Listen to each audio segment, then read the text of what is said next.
Bonjour à tous. Suite au discours du Rabbi le jeudi 28 Nissan dans lequel il a dit aux Chassidim « J'ai fait tout ce que je pourrais pour amener l'avenue de Mashiach et maintenant à vous de tout faire ». Et suite au discours que le Rabbi a dit 2 jours plus tard aux Chassidim dans lequel il a dit se renforcer dans l'étude de la Torah, dans l'accomplissement des mitzvot, eh bien, aujourd'hui, partageons le discours que le Rabbi a dit le 6 Iyar, le Shabbat Tazria Metzora. D'abord, comment le Rabbi a relié Tazria Metzora avec la notion de Géoula, la notion de Mashiach, de délivrance du Messie, et aussi qu'est-ce qu'il faut faire concrètement de très particulier pour amener l'avenue de Mashiach.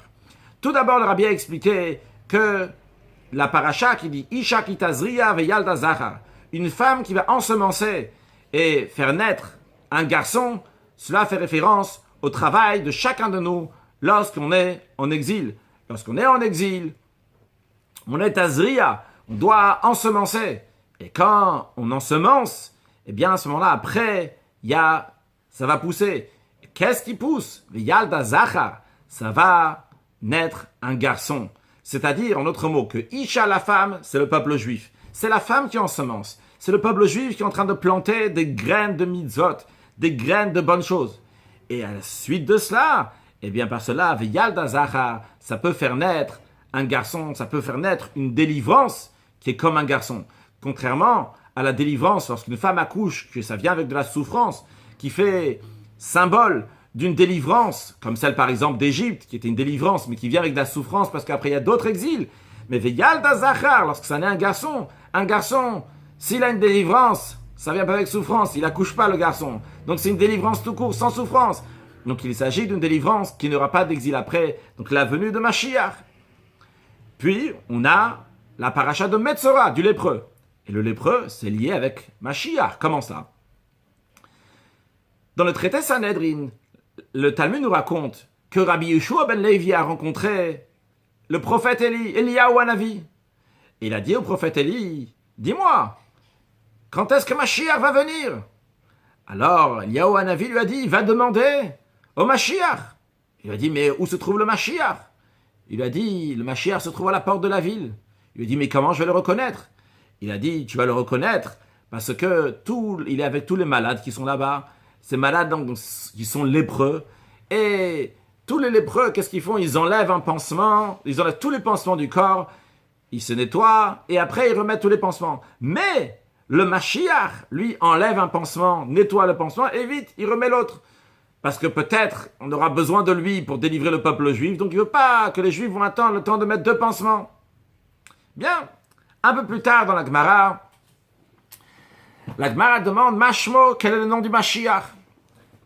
Il y a la yeshiva, les élèves de Rav Shila qui disent le Mashiach s'appelle Shilo, comme le verset dit Ad ki yavo Shilo, un verset qui parle de Mashiach. Les élèves de Rabbi Yanaï disent il s'appelle Yinon, du langage de Yanaï. Comme il y a écrit Lifne Shemesh Inon Shmo, un verset qui parle de Mashiach. Les élèves de Rabbi Hanina disent Hanina Shmo, il s'appelle Hanina. Parce qu'il y a écrit Kiloet Lachem Hanina, donc qui parle de Mashiach. Puis, il y en a certains qui disent qu'il s'appelle Menachem ben Chizkiya, parce qu'il y a écrit Kirachakmen Menachem Nafshi. C'est aussi une preuve. Puis, on a l'opinion des Rabbanan, des sages qui disent Chiva de Berabi, il s'appelle le lépreux de la maison de Rabbeinu Akadosh, de Rabbi Yehuda Hanassi. Donc Mashiach, les Rabbanan disent, il s'appelle un lépreux. D'ailleurs, le Rabbi dit de la même manière que tous ces Chachamim, ces sages, ils ont dit, chacun il disait le nom de leur Rav, qui était le Mashiach. Le Rabbi dit de la même manière aussi nous, pour le chef de notre génération aussi, on va dire qu'il est Mashiach. Quand le Rabbi dit on va dire, c'est pas pour dire. C'est qu'on considère que le chef de la génération, c'est le Mashiach de la génération. Parce que c'est une évidence que le chef de la génération, c'est le Mashiach de la génération. Et le Rabbi fait référence à son beau-père, qui s'appelait Rabbi Yosef Yitzhak. Et en ce qui concerne Yosef, le Rabbi dit, il a écrit Bayomao Yosef Adne Shenit Ve'asaf Nitre Israël. Donc, dans le verset Yosef, qui parle donc lors de la venue de Mashiach, Yosef, Asaf. Et de même en ce qui concerne Yitzhak, qui a écrit Azima Lesrok Pinu. Yitzhak, qui veut dire le rire. Lorsque Mashiach va venir, il y aura le rire. En tous les cas, pour les Yosef Yitzhak, avec Mashiach, dire que le chef de la génération, c'est le Mashiach de la génération. Continuons dans la Gemara. Un peu plus tard, la Gemara dit, Rav nous enseigne. Rav dit, si Mashiach fait partie des vivants, c'est sûr que c'est Rabbeinu Akadosh, notre maître saint. Notre maître saint fait référence à Rabbi Yehuda Hanassi, celui qui a écrit la Mishnah, qui habitait en Eretz Israël. Rav, il était à Bavel, en Babylone, et Rabbi Yehuda Hanassi, il était en Eretz Israël. Il a dit, c'est sûr que s'il fait partie des vivants, c'est Rabbi Yehuda Hanassi. Pourquoi? Le commentaire de Rashi dit, parce que Rabbi Yehuda Hanassi avait Chassid Gamour, c'était quelqu'un qui était un grand chassid, un grand pieux, et pourtant, Sovel Tachalouim, il a des souffrances. Et comme le commentaire de Maharsha explique, que c'est la raison pour laquelle que les Rabbanan, les sages, disent que Mashiach est un lépreux de la maison de Rabbi, faisant référence à Rabbi Yehuda Hanassi, donc qui souffre, pas pour lui, mais pour la génération. Comme d'ailleurs, j'ai oublié d'amener le verset, je ne sais pas si ça va changer quelque chose, en tout cas, le verset qui ramène les Rabbanan, qui disent « Achen cholenu nasa, machovenu sivlam, vanachnu chashavnu, muke nagua, nagua », donc nagua veut dire, qui est le langage de negatzarat, d'une plaie, de la plaie de tsarat, donc de la lèpre. En tous les cas, il appelle lépreux. Le rabbi dans la Sikha, il explique longuement comment en vérité la lèpre, ça vient de quelque chose d'un niveau qui est très très haut, etc. À la suite, le rabbi parle des Pirkei Avot de la paracha de la semaine, dans lequel Rabbi dit, c'est le même Rabbi, Rabbeinu Akadosh, dans le chapitre 2 des Pirkei Avot, de Maxime de nos pères, tout au début il dit Ezoi derech yeshara sheyavor lo Adam. Et il répond Kol shetiferet lo osea vetiferet lo mina Adam. En deux mots, il dit quel est le chemin, le droit chemin que l'homme va choisir. Et il répond un chemin qui est tiferet, qui est beau, qui est harmonieux. Dans le sens simple, c'est un chemin qui est beau, qui est respectueux, qui est honorable pour la personne qui le fait et pour les autres aussi. Alors Rabbi a dit la chose suivante. Vu qu'on est dans la Sfirat HaOmer, dans le conte du Homer, on est à la conclusion de la 3e semaine du Homer. Et on sait que chaque semaine du Homer représente un certain attribut sur lequel on travaille. Sur la première semaine, on travaille sur le Chesed. La 2e semaine, on travaille sur la Gvura, sur la rigueur. La 3e semaine, on travaille sur Tiferet, sur la splendeur. Eh bien, vu que chaque semaine, on travaille, on fait quelque chose qui est lié avec ça, et on a conclu, ce Shabbat, on est à la fin, eh bien, à la fin, c'est quoi? C'est le Malchut chez Betiferet.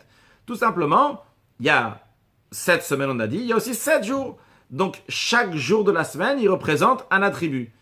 Pour simplifier, donc la 3e semaine, c'est Tiferet, et le dernier jour de cette, qui veut dire l'harmonie, et le dernier jour de cette semaine, c'est Malchut chez Betiferet, la royauté qui est dans l'harmonie.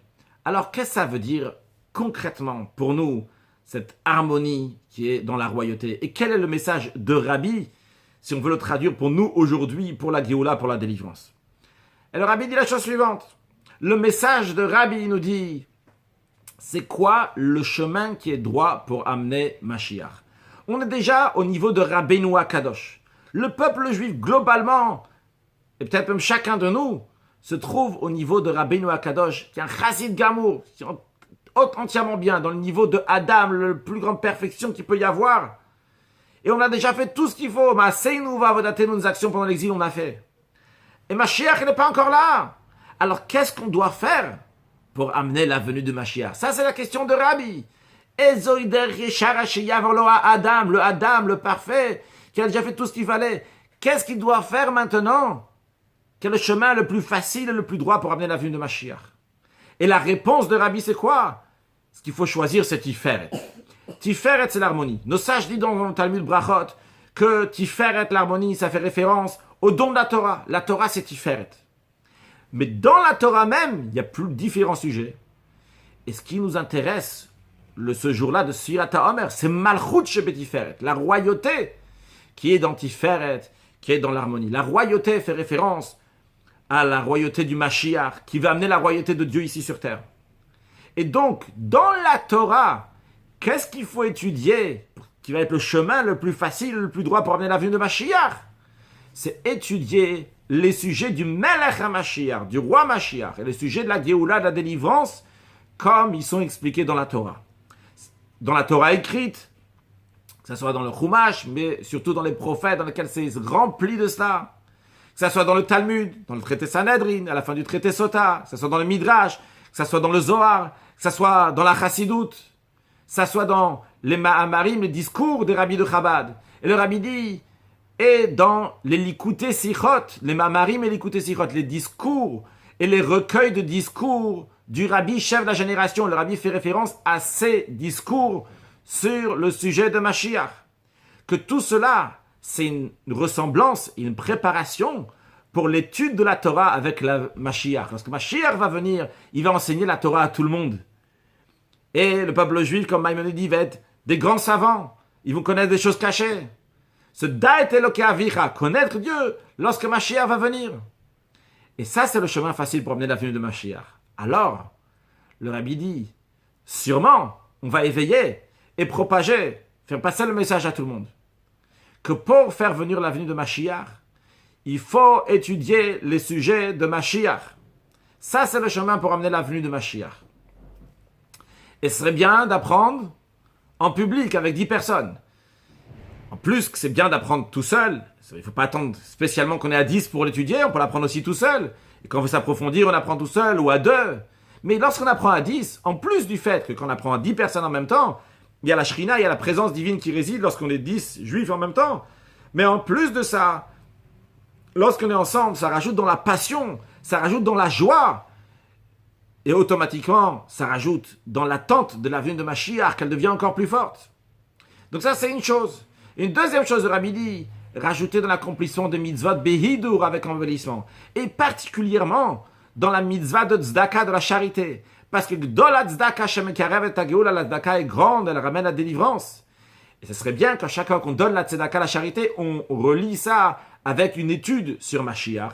Et on peut faire que quand on donne la tzedaka, on pense à ce que nos sages disent, que la tzedaka, elle amène la délivrance, comme ça en donnant la tzedaka en même temps. On a aussi cette qualité, cette particularité de délivrance. Et le rabbi conclut que concrètement l'essentiel, c'est que déjà ce Shabbat, avant qu'on va faire la lecture de la Torah de ce Shabbat après-midi, qu'on va faire les Pirkei Avot, on a déjà le mérite que Mashiach va venir, Isha Kita Zriya Veyalda Zachar, la naissance du Mashiach, et qu'on puisse déjà voir le Mashiach, le montrer du doigt ici, dans la synagogue, et qu'on puisse montrer le rabbi précédent, qui a quitté le monde en 1950, qu'on puisse le montrer du doigt, qui revient avec tous les autres tzadikim, et Moshe et Aaron en tête, et que tout le peuple juif va se rassembler en Eretz Israël, en Terre Sainte, avec la Naneshon, avec les nuages de gloire qu'Hachem va nous prendre pour nous amener en Terre d'Israël. D'ailleurs, ces nuages de gloire, le rabbi a dit à une autre occasion, que c'est comme un avion, mais encore plus vite qu'un avion. Et que tous ensemble, on puisse rentrer en Eretz Israël, en Terre Sainte, à Yerushalayim, dans le temple, et dans le temple même, dans le Saint des Saints, parce qu'on sera tous au niveau de Aaron, le grand prêtre, qu'il avait le droit de rentrer dans le Saint des Saints. Et nous aussi, on pourra rentrer dans le Saint des Saints et à n'importe quel moment, parce qu'on sera à un niveau très très haut. Et que l'essentiel, que ça se concrétise, et qu'on puisse dire, parce que quand vous savez, lorsque Mashiach va venir, il y a plusieurs bénédictions à dire. Une d'eux, c'est Shechianu, qu'on puisse tous dire Shechianu, Vikimanu, Vigianu, Lizman Azeh, que Dieu nous a fait vivre, nous a fait exister jusqu'à cet instant. À noter que le Rav Goutnik a demandé au Rabbi, qu'est-ce que le Rabbi veut de plus pour qu'on fasse venir Mashiach, étudier la Torah, accomplir les mitzvot. Ça on a toujours fait, il y a écrit dans Shulchan Aruch aussi, même embellir. Et le Rabbi a dit au secrétaire de lui montrer donc le paragraphe 13 du discours qu'on vient de dire, dans ce qui est la fin, d'étudier les sujets de Mashiach et de rajouter dans la tzedaka. Donc concrètement parlant, on sait maintenant encore plus qu'est-ce qu'il faut faire pour amener la venue de Mashiach. Alors bonne continuation, Mashiach now, excellente journée.